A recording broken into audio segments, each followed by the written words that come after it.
विंध्य क्षेत्र को हवाई नक्शे पर एक और बड़ी सौगात मिलने जा रही है, क्योंकि रीवा अब देश के एक और महत्वपूर्ण शहर रायपुर से सीधे जुड़ने वाला है। 15 मार्च से रीवा एयरपोर्ट से रायपुर के लिए नियमित विमान सेवा शुरू होने जा रही है, जिससे विंध्य क्षेत्र की कनेक्टिविटी को एक नई दिशा मिलने की उम्मीद है। इससे पहले रीवा से नई दिल्ली और इंदौर के लिए फ्लाइट सेवा शुरू हो चुकी है, जिसने इस क्षेत्र को राष्ट्रीय हवाई नेटवर्क से जोड़ने की मजबूत नींव तैयार कर दी थी। अब रायपुर से सीधा हवाई संपर्क स्थापित होने से दो राज्यों मध्य प्रदेश और छत्तीसगढ़ के बीच व्यापारिक, शैक्षणिक, स्वास्थ्य और प्रशासनिक गतिविधियों को नई रफ्तार मिलने की संभावना जताई जा रही है।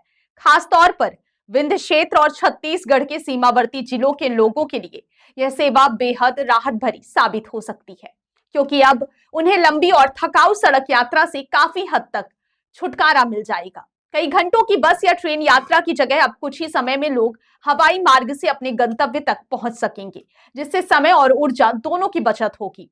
इस नई उड़ान सेवा को विंध्य क्षेत्र के विकास के दृष्टिकोण से एक महत्वपूर्ण उपलब्धि माना जा रहा है, क्योंकि बेहतर कनेक्टिविटी किसी भी क्षेत्र के आर्थिक और सामाजिक विकास का आधार होती है। क्षेत्रीय व्यापारियों का मानना है कि रीवा और रायपुर के बीच सीधी उड़ान शुरू होने से व्यापारिक संभावनाएं बढ़ेंगी, नए निवेश के अवसर बनेंगे और औद्योगिक गतिविधियों को भी बढ़ावा मिलेगा। वहीं छात्रों और नौकरी पेशा युवाओं को भी इस सुविधा से काफी लाभ मिलने की उम्मीद है, क्योंकि अब शिक्षा और रोजगार के लिए दूसरे राज्यों में आने जाने में आसानी होगी।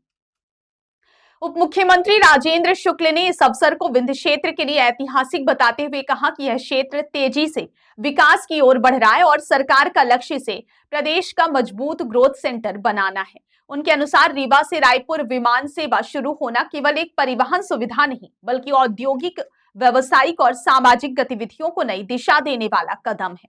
उन्होंने यह भी कहा कि सरकार लगातार क्षेत्रीय संतुलित विकास पर ध्यान दे रही है और बेहतर हवाई, सड़क तथा रेल कनेक्टिविटी उसी रणनीति का हिस्सा है। रीवा एयरपोर्ट से लगातार बढ़ती हवाई सेवाओं को लेकर स्थानीय नागरिकों, व्यापारिक संगठनों, छात्रों और युवाओं में खासा उत्साह देखने को मिल रहा है। लोगों का मानना है कि दिल्ली और इंदौर के बाद अब रायपुर से सीधा जुड़ाव विंध्य क्षेत्र को राष्ट्रीय स्तर पर मजबूत पहचान दिलाने में महत्वपूर्ण भूमिका निभाएगा। पर्यटन के दृष्टिकोण से भी यह सेवा फायदेमंद हो सकती है, क्योंकि विंध्य क्षेत्र के धार्मिक और प्राकृतिक पर्यटन स्थलों तक पहुंच आसान होगी, जिससे बाहरी राज्यों के पर्यटकों की संख्या बढ़ने की संभावना है। विशेषज्ञों का मानना है कि किसी भी क्षेत्र में एयर कनेक्टिविटी बढ़ने से वहां निवेश का माहौल बेहतर होता है और रोजगार के अवसर भी बढ़ते हैं। रीवा रायपुर फ्लाइट सेवा भी इसी दिशा में एक महत्वपूर्ण कदम मानी जा रही है, जो आने वाले समय में क्षेत्रीय अर्थव्यवस्था को मजबूती दे सकती है। कुल मिलाकर देखा जाए तो 15 मार्च से शुरू होने वाली यह नई उड़ान सेवा केवल एक परिवहन सुविधा नहीं, बल्कि विंध्य क्षेत्र के विकास, पहचान और संभावनाओं को नई ऊंचाई देने वाला कदम है, जिससे आने वाले वर्षों में क्षेत्र के सामाजिक और आर्थिक परिदृश्य में सकारात्मक बदलाव देखने को मिल सकता है। ये नई कनेक्टिविटी मिलने जा रही है, तो रीवा को क्या व्यापारिक दृष्टिकोण से क्या फायदे मिलेंगे? देखिए, छत्तीसगढ़ में हमारे रीवा, सतना, सीधी, शहडोल, सिंगरौली के बहुत लोग हैं। विंध्य क्षेत्र में छत्तीसगढ़ में बहुत लोग हैं और इसलिए लंबे समय से ये मांग रही है कि वहाँ ट्रेन चले। कुछ ट्रेनें जो रायपुर तक जाती हैं बिलासपुर तक चले। और हवाई सेवा शुरू करने के बाद जब से लोगों के ध्यान में आई है तो काफ़ी उत्साह है।